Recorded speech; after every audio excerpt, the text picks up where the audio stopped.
बिस्मिल्लाहिर्रहमानिर्रहीम। Dear students, welcome to excellence online education. Physics की class में खुशामदीद। फिजिक्स में लास्ट क्लास में हमने फिजिक्स का जो आखिरी चैप्टर है, चैप्टर नंबर 10, जिसका नाम है जियोमेट्रिकल ऑप्टिक्स, इस चैप्टर को हमने स्टार्ट किया था। असल में इस चैप्टर में हमें कुछ ऑप्टिकल डिवाइसेस होती हैं, उनको स्टडी करना होता है। ऑप्टिकल डिवाइसेस किनको कहा जाता है? उन डिवाइसेस को हम ऑप्टिकल डिवाइसेस कहते हैं जिनमें लाइट यूज होती हो। ठीक है जी, हाय हाय, जिनमें ये जो है ना लाइट, LIGHT, लाइट, जिस डिवाइस में, जिस इंस्ट्रूमेंट में लाइट यूज होती है उसको आप ऑप्टिकल डिवाइस कहते हैं। इस चैप्टर में हमने जो ऑप्टिकल डिवाइस पढ़नी है वो है कंपाउंड माइक्रोस्कोप, सिंपल माइक्रोस्कोप और एस्ट्रोनॉमिकल टेलीस्कोप, गैलीलो टेलीस्कोप और स्पेक्ट्रोमीटर। ये हमें कुछ ऑप्टिकल डिवाइसेस को पढ़ना पड़ेगा इस चैप्टर के अंदर। लेकिन हम डायरेक्ट ही ऑप्टिकल डिवाइस को पढ़ना स्टार्ट नहीं कर सकते। ऑप्टिकल डिवाइसेस को पढ़ने से पहले हमें लाइट की कुछ बेसिक मालूमात होनी चाहिए। तो उन बेसिक मालूमात को ही हम स्टडी कर रहे थे लास्ट क्लास में। कौन कौन सी चीज़ें हमें पता होनी चाहिए ऑप्टिकल डिवाइस को पढ़ने से पहले? Number 1, reflection of light. यानी रिफ्लेक्शन ऑफ लाइट एक फिनोमिना होता है। ये क्या फिनोमिना है? मैंने आपको बताया था कि अगर आपके पास एक लाइट है, ये रही आपके पास एक लाइट, और ये एक मिरर से टकराती है। अब मिरर किसको कहते हो आप? एक ऐसी ऑब्जेक्ट जिसका एक साइड शाइनिंग कर रहा होगा, चमक रहा होगा, जबकि दूसरी साइड पर आपने कोई कलर या कोट किया हुआ होगा, कोटिंग की हुई होगी। आपने घरों में जो शीशे लगे हुए देखे हैं जिसमें हम अपने आप को देखते हैं, वो मिरर कहलाता है। क्योंकि उसका वो साइड जिसमें हम अपने आप को देखते हैं, हमारा अक्स नज़र आ रहा होता है, वो शाइनिंग होता है। और उसके बैक साइड को अगर आप देखोगे तो वहाँ आपको काले कलर का कोटिंग नज़र आ रही होती है। तो इसको हम कहते हैं मिरर, ऐसे डिवाइस, ऐसी यानी कि ऑब्जेक्ट को। अच्छा, अब अगर लाइट मिरर से टकराती है तो क्या होगा? लाइट जो है वापस उसी मीडियम में मुड़ जाएगी। जिस मीडियम में लाइट थी उसी मीडियम में वापस मुड़ जाती है। जैसे इस एग्जाम्पल में हमारी लाइट एयर के अंदर है, जैसे वो मिरर से यहाँ पर टकराई, वापस एयर के अंदर मुड़ गई। इस फिनोमिना को, इस टकरा कर वापस मुड़ने को लाइट के हम क्या कहते हैं? Reflection of light. अब इसमें ये जो हमारी लाइट है जो टकराएगी, इसको हम कहते हैं इंसिडेंट रे। जो लाइट टकरा कर वापस मुड़कर वापस जा रही है उसको हम कहते हैं रिफ्लेक्टेड रे।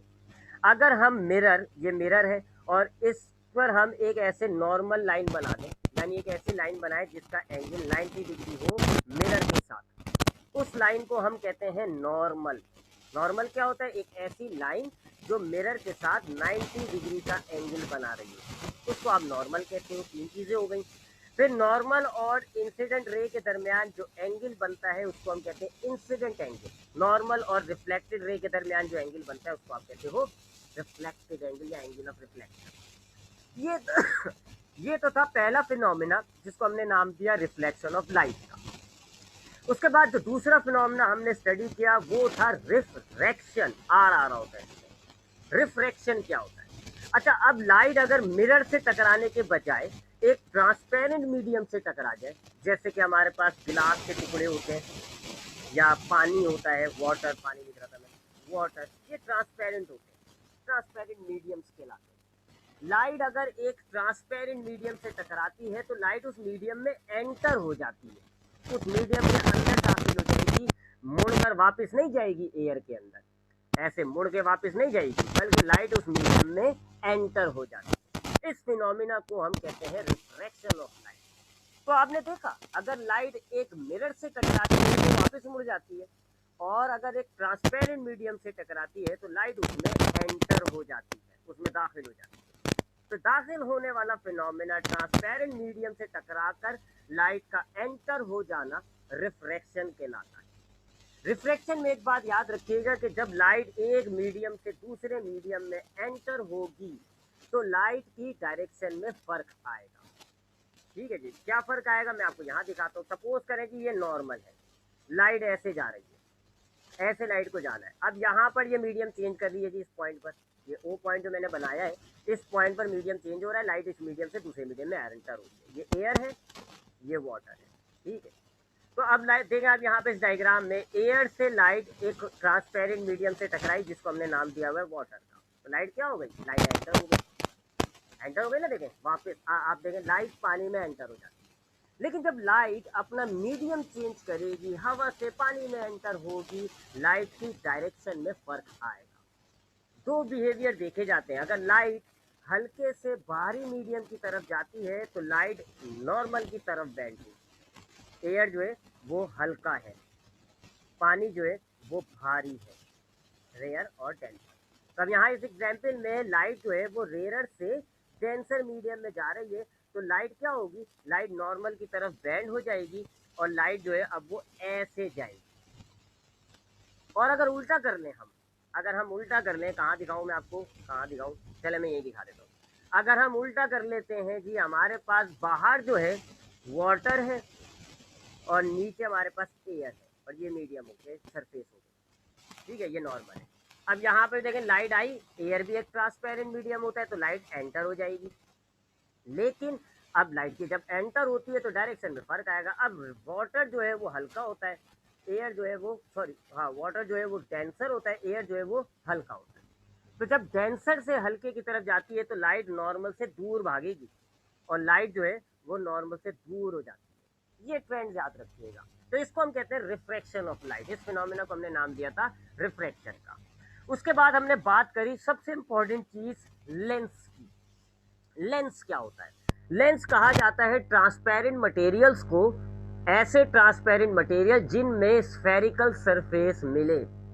स्फेरिकल का मतलब गोल की तरह का, ऐसा आर्क नुमा, ऐसा ऐसा ऐसा आर्क नुमा स्फेरिकल सरफेस आपको मिले, एक मिले दो मिले, that doesn't matter, spherical surface होनी चाहिए। देखें जी इस डायग्राम को देखें, इसमें दो स्फेरिकल सरफेस है, ये भी स्फेरिकल, ये भी स्फेरिकल, ये लेंस हो गया।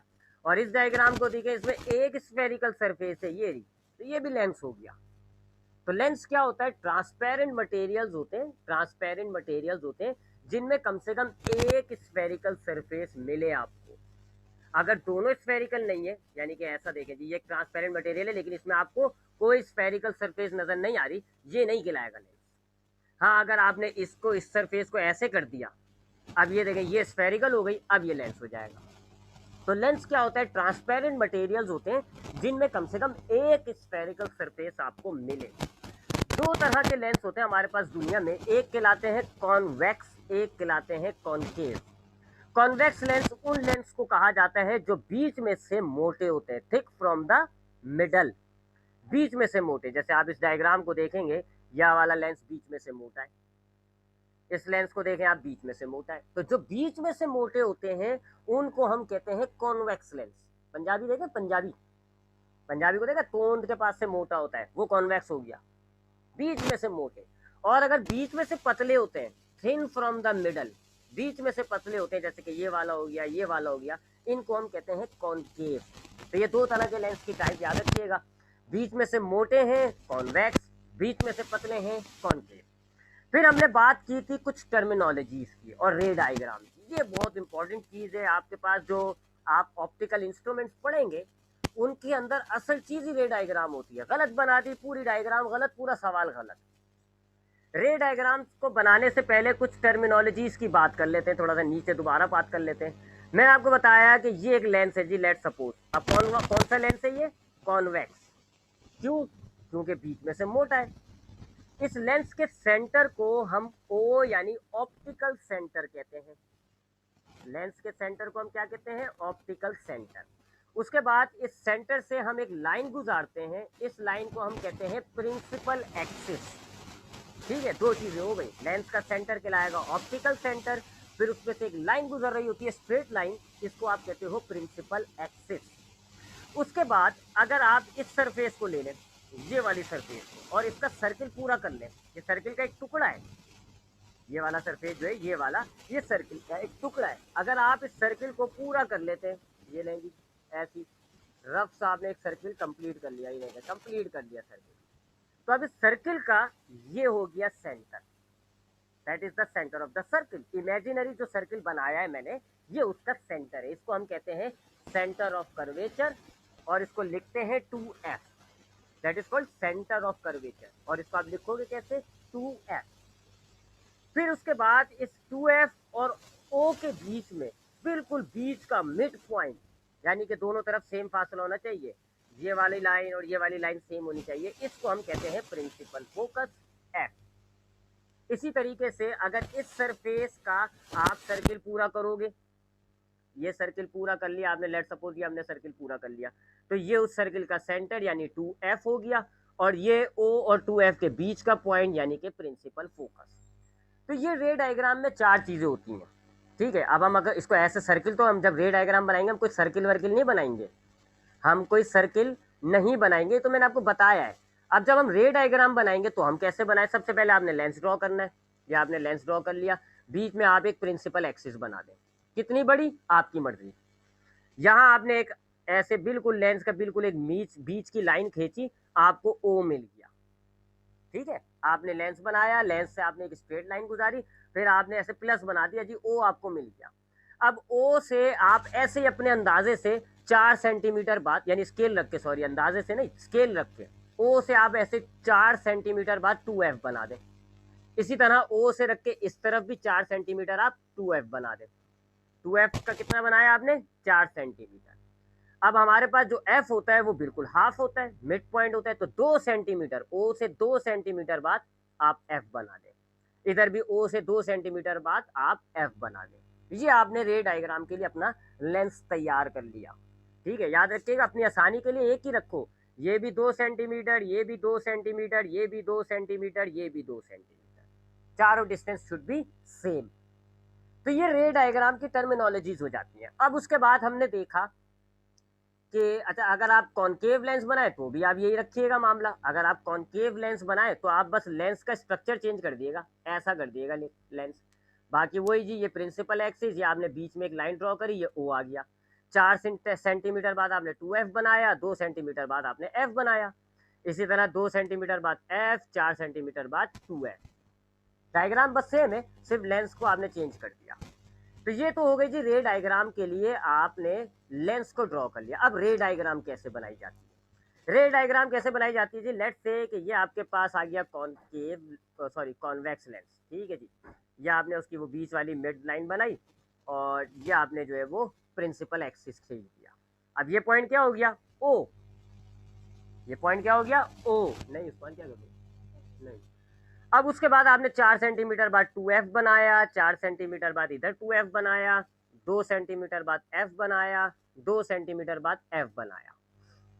अब आप क्या करते हो जी, आपने इमेज बनाना है, तो जाहिर बात है इमेज किसका बनता है, ऑब्जेक्ट का, चीजों का इमेज बनता है। तो सबसे पहले आपने यहाँ पर ऑब्जेक्ट लाना होगा, आप ऑब्जेक्ट लाओगे, लेंस उसका इमेज बनाएगा। चले जी ले आते हैं, ये ले आया जी मैं आपका ऑब्जेक्ट, ये आ गया आपका ऑब्जेक्ट, ठीक है। एरो की मदद से हम ऑब्जेक्ट बनाते हैं, कोई पूरा गधा घोड़ा इंसान नहीं बनाएंगे, सिंपल सा एरो बना लिया जाता है, दैट इज कॉल्ड ऑब्जेक्ट। ये क्या है हमारा ऑब्जेक्ट, इसका इमेज बनेगा। अब आप क्या करोगे, ऑब्जेक्ट से दो लाइनें निकालेंगे, दो लाइनें लेंगे आप। मैंने आपको 3 लाइंस बताई थी, पिछले रिकॉर्डिंग देख लीजिएगा, मैंने आपको 3 बताई थी, मैं उन 3 में से सिर्फ 2 लूंगा। पहली कौन सी, वो लाइन जो प्रिंसिपल एक्सिस के बिल्कुल पैरेलल होगी, यानी कि ये प्रिंसिपल एक्सिस है, बिल्कुल इसी जैसी एक प्रिंसिपल एक्सिस से पैरेलल लाइन। याद रखिएगा ये दोनों लाइनें पैरेलल होनी चाहिए, आड़ी टेढ़ी नहीं होनी चाहिए।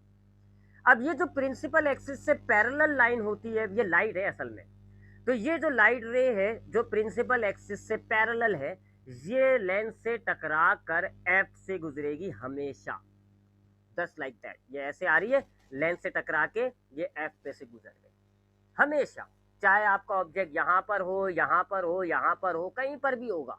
जो लाइट रे आप पैरेलल लोगे वो लेंस से टकराकर एफ पर से गुजरेगी, याद रखिएगा हमेशा। अक्सर मैंने देखा है जी, बच्चे क्या होते हैं जी, एफ पे रखते हैं ऑब्जेक्ट, अब इनको डामाडोल हो रहा होता है, उनको यकीन नहीं आ रहा कि यार यहाँ पे प्रिंसिपल एक्सिस लूंगा अभी क्या एफ से गुजरेगी। हमेशा पैरेलल लाइट रे लेंस से टकराकर प्रिंसिपल फोकस से गुजरती है, ये फर्क नहीं पड़ता ऑब्जेक्ट आपका कहाँ पर है। ये तो आपने ली पहली रे, और दूसरी रे आप क्या लोगे जी, दूसरी लाइट रे आप गुजारोगे ओ पर से, ओ पर से।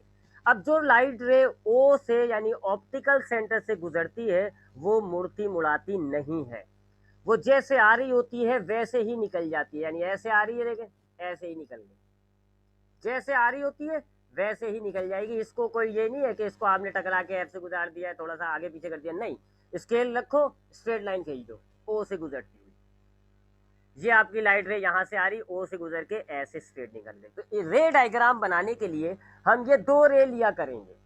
पहली पहली रे कौन सी होगी, जो प्रिंसिपल एक्सिस के पैरेलल होगी, लेंथ से टकराकर एफ पर से गुजर जाएगी। और दूसरी रे कौन सी होगी, जो ओ से आएगी और टकराकर बिल्कुल एज इट इज निकल जाएगी। अब जहां पर ये दोनों इमेज, ये दोनों लाइंस मिल रही है इस पॉइंट पर, इधर आपका इमेज बन जाएगा, और चूंकि नीचे मिल रही है तो उल्टा बनेगा, ये आपका इमेज बन गया, दैट इज इमेज, ये इमेज है, ठीक है जी, ये इमेज हो गया। अब प्रॉपर्टीज तो आपको पता होंगी, आपने मैट्रिक क्लास में पढ़ा है, प्रॉपर्टीज क्या होंगी, ये जो ऑब्जेक्ट आपका इमेज जो बन रहा है ये इन्वर्टेड हो गया, रियल हो गया, क्योंकि असली लाइनों से मिल रहा है, रियल हो गया, ठीक है, और तकरीबन सेम साइज का है। मेरी डायग्राम जाहिर बात है मैंने कोई 2f मेजर करके नहीं लिया, तो मेरा आगे पीछे हो रहा है, ठीक है, ये उसूलन तो पीछे पीछे बनना चाहिए था, यहाँ 2f के पीछे बनना चाहिए था, लेकिन मेरा इमेज यहाँ आ रहा है, क्यों, क्योंकि मैंने कोई मेजरमेंट के बगैर लिए, ये मैंने f2f बगैर मेजर करे लगाया है, इसलिए मेरे में ये एरर आ रहा होता है। तो इमेज की प्रॉपर्टीज तो आप जानते होंगे, अगर फिर भी आपको सुनना हो तो मुझे बता दिएगा, मैं नेक्स्ट क्लास में आपको बता दूंगा कि किस तरीके से हम इमेज की प्रॉपर्टीज को निकालेंगे, रियल क्या होता है, इन्वर्टेड क्या होता है, वगैरह वगैरह, वो मैं आपको बता दूंगा अगर जरूरत पड़े तो। इतना यहाँ इंटर में इतना इंपॉर्टेंट नहीं होता, फिर भी आपको समझने की चाहत हो तो मुझे बता देगा, मैं नेक्स्ट क्लास में समझा दूंगा। असल चीज पे आते हैं, अब यहाँ पे मजीद कुछ टर्मिनोलॉजीज आएंगी।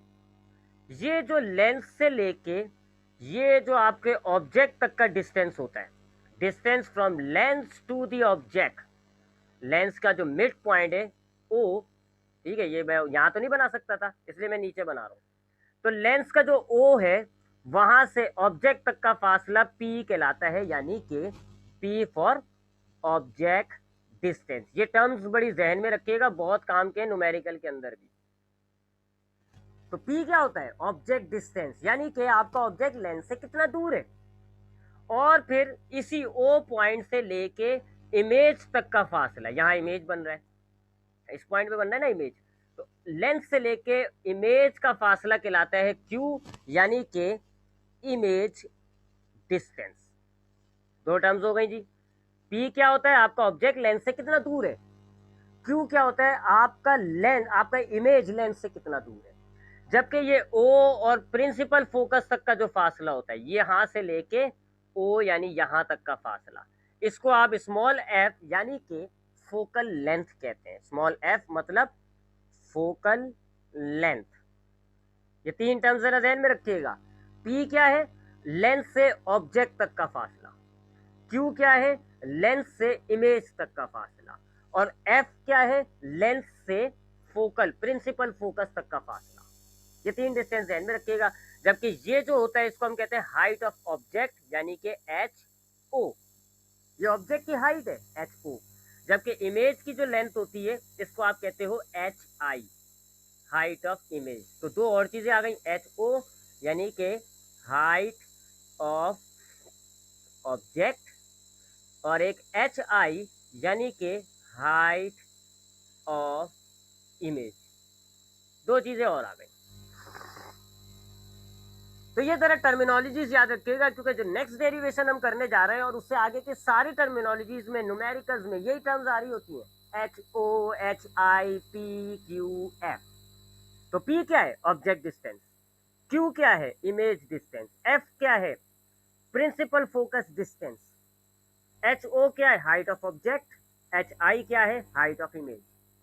अब आते हैं जी, आगे बढ़ते हैं जी। अब हम इन तीनों के दरमियान एक रिलेशन बनाते हैं, एक इक्वेशन बनाते हैं P, Q और F के दरमियान। तो ये जो हमारे पास P, Q, F है, इनके दरमियान एक रिलेशनशिप, एक इक्वेशन है, ये है क्या, 1/F equals to 1/P plus 1/Q। ये जो तीनों आप देखो ना, तीनों आ गए, P भी आ गया, Q भी आ गया, F भी आ गया। तो ये हमारे पास एक इक्वेशन है जो हमारे ऑब्जेक्ट डिस्टेंस, इमेज डिस्टेंस और फोकल लेंथ तीनों को लिंक करता है। इस इक्वेशन को अगर हमारे पास मिरर्स होते हैं तो हम इसको मिरर फॉर्मूला कहते हैं, और अगर हमारे पास लेंस होते हैं तो इसको हम कहते हैं थिन लेंस फॉर्मूला। क्योंकि हमारे पास अभी मिरर नहीं है, लेंस है, लिहाजा इसलिए हमने नाम क्या लिख रहा हूँ, थिन लेंस फॉर्मूला। लेकिन ये वाला फॉर्मूला मिरर्स में भी चलता है और वहां इस फॉर्मूले का बस सिर्फ नाम चेंज हो जाता है, मिरर इक्वेशन कहते हैं। तो थिन लेंस फॉर्मूला क्या है, एक ऐसा फॉर्मूला जो लेंस की फोकल लेंथ, ऑब्जेक्ट डिस्टेंस और इमेज डिस्टेंस को लिंक करता है। इसको ड्राइव करना है, इसको ड्राइव करते हैं जी। अब हम चलें करते हैं जी। सबसे पहले ड्राइव करने के लिए हम एक लेंस ले लेते हैं जी। ये हमारे पास लेंस आ गया जी, ठीक है जी, ये लेंस आ गया।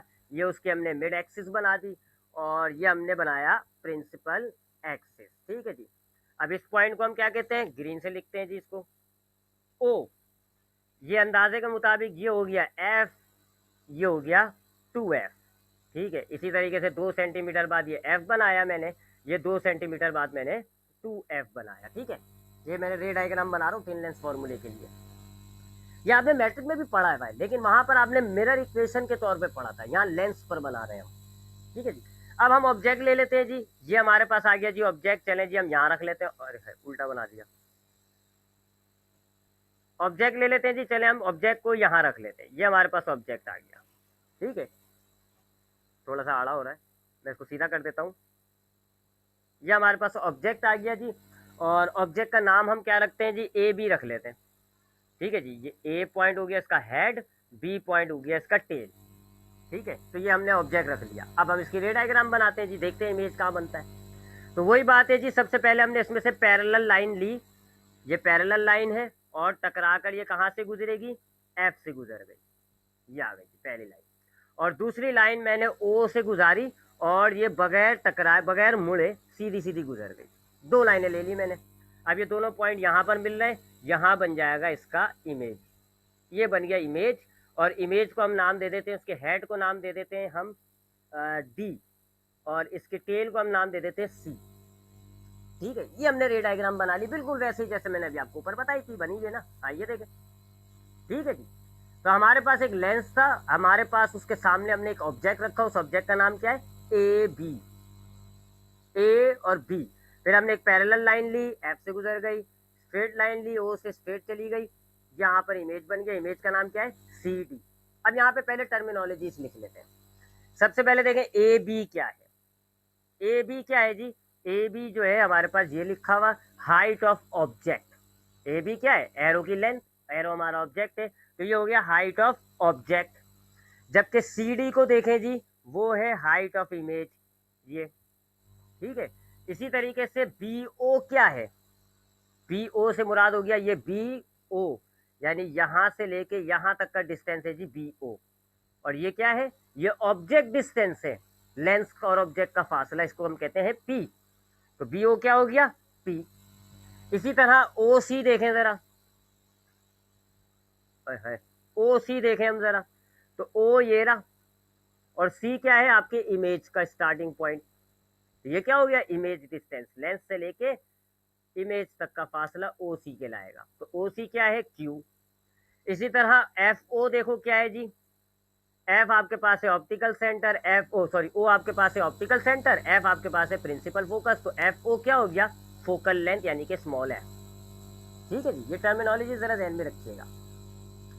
अब आते हैं जी आगे, आगे बढ़ते हैं। अब यहाँ पर मुझे वैसे तो बहुत सारे ट्रायंगल नजर आ रहे हैं, एक तो ये ट्रायंगल नजर आ रहा है, बहुत सारे ट्रायंगल्स नजर आ रहे हैं, लेकिन यहाँ पर मैं 2 ट्रायंगल देखूंगा, एक ट्रायंगल ए बी ओ और एक triangle D C O, A B O and triangle D C O. इन 2 ट्रायंगल्स को देखते हैं, कहाँ है जी, ये रहा ए बी ओ, कहाँ है देखें, मैं अपना पॉइंटर चलाऊंगा, देखें ए बी ओ, ठीक है जी। ये रहा ए बी ओ, यानी अगर मैं यहाँ सेपरेट बनाऊं इसको साइड में, तो ए बी ओ ये देखें ऐसे बना हुआ है ना, ये ए है एरो का, ये ए है, ये बी है, और ये लेंस का ओ है, ठीक है जी। ये आगे नजर आ गया होगा आपको आई होप। और दूसरा ट्रायंगल कौन सा है, डी सी ओ, ये रहा डी सी ओ, ठीक है। तो वो यहाँ से बना हुआ है, देखें वो यूं बना हुआ है, यहाँ से बना हुआ है जी, ये ओ है, ये सी है, और ये एर इमेज का डी है ना। तो नजर आ गए होंगे आई होप। ए बी ओ ये रहा ट्रायंगल, और डी सी ओ, ये रहा ट्रायंगल, ठीक है जी, बड़े बड़े वाले दो। तो मैं अगर हाईलाइट करूं, लेकिन मैं डायग्राम गंदी नहीं करना चाह रहा, तो मैंने इसलिए नीचे बना दिए। इन दो ट्रायंगल्स को देख रहा हूं मैं, ये दोनों ट्रायंगल्स सिमिलर हैं। ये दोनों ट्रायंगल्स क्या है? सिमिलर। सिमिलर का मतलब होता है ऐसे दो ट्रायंगल जिनके तीनों एंगल सेम होते हैं। ऐसे दो ट्रायंगल जिनके तीनों एंगल सेम होते हैं, इनके तीनों एंगल सेम है। देखें, ये वाला और ये वाला, इसका ये वाला 90-90 का हो गया। अच्छा, यहाँ का ये और यहाँ का ये सिमिलर हो गया। आपने मैट्रिक में थ्योरम नंबर 1 पढ़ा होगा कि अगर दो ऐसे वर्टिकल लाइंस होती हैं तो जो अपोजिट एंगल होते हैं वो बराबर होते हैं। तो ये अपोजिट एंगल है, ठीक है ना, ये और ये अपोजिट एंगल है, और ये वाला एंगल और ये वाला एंगल बराबर है।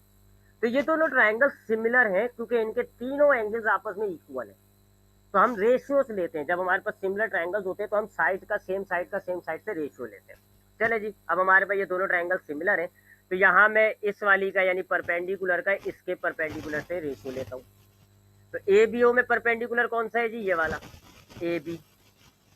डिवाइड करूंगा मैं इस ट्रायंगल का परपेंडिकुलर कौन सा है? सी डी से, ठीक है, इक्वल्स टू इधर बेस और बेस का रेशियो लें तो इसका बेस ये है बी ओ और इस ट्रायंगल का बेस है ओ सी। तो बी ओ डिवाइडेड बाय ओ सी, ठीक है, सिमिलर ट्रायंगल है। मैं दोबारा रिपीट कर रहा हूँ, मेरे पास डायग्राम में मुझे दो ट्रायंगल नजर आए। एक ट्रायंगल है ये वाला ए बी ओ, एक ट्रायंगल है डी सी ओ। ये दोनों ट्रायंगल्स क्या है जी? ये दोनों ट्रायंगल्स सिमिलर हैं। तो जब सिमिलर ट्रायंगल होते हैं तो फिर हम रेशियोज ले सकते हैं। तो मैंने परपेंडिकुलर का परपेंडिकुलर से लिया, बेस का बेस से लिया। तो A B divided by C D, और बेस का बेस से क्या हो जाएगा? B O divided by C O. अब वैल्यूज डालते हैं जी। ए बी देखें ऊपर हमारे पास क्या होता है? ए बी एच ओ है, तो ए बी की जगह हम क्या लिख देंगे? एच ओ।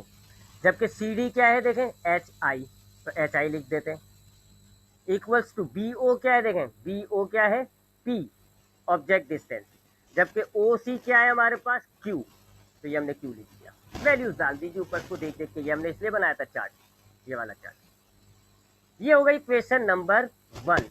दो ट्राइंगल्स लिए और उससे हमने एक इक्वेशन बना ली, ठीक है जी। चले, जब ये दो ट्राइंगल्स की तो बात हो गई, अब हम दो और ट्राइंगल्स लेंगे। यहाँ तक अगर कोई सवाल है तो रेज हैंड कर दिएगा, मैं जवाब दे दूंगा, ठीक है जी। तो मैंने इन दो ट्रायंगल्स को लिया, मैं ट्रायंगल नहीं मिटा रहा ये वाले, इन दो ट्रायंगल्स को लिया, सिमिलर कह के मैंने एक इक्वेशन बना ली। अब जो मैं दो ट्रायंगल्स ले रहा हूँ, मैं कहाँ पे दिखाऊं? चले मैं नीचे बना दूंगा, क्योंकि वो डायग्राम ऊपर जा रही है ना। चले मैं नीचे बना दूंगा। अब जो मैं ट्रायंगल ले रहा हूँ उनमें से एक ट्रायंगल आपके पास है डी सी ई, सॉरी डी सी एफ, और एक ट्रायंगल है हमारे पास ई ओ एफ।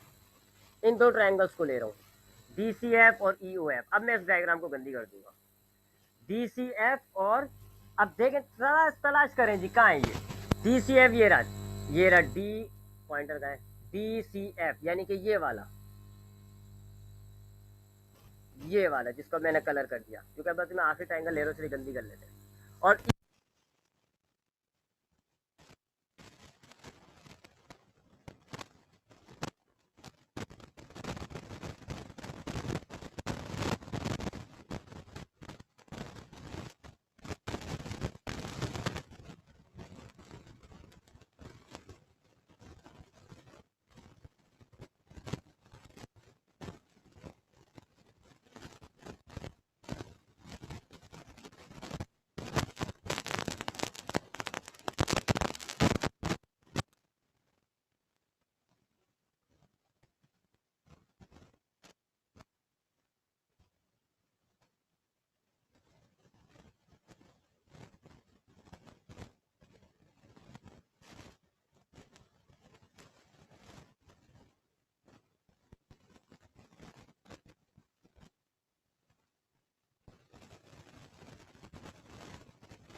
आवाज नहीं आ रही?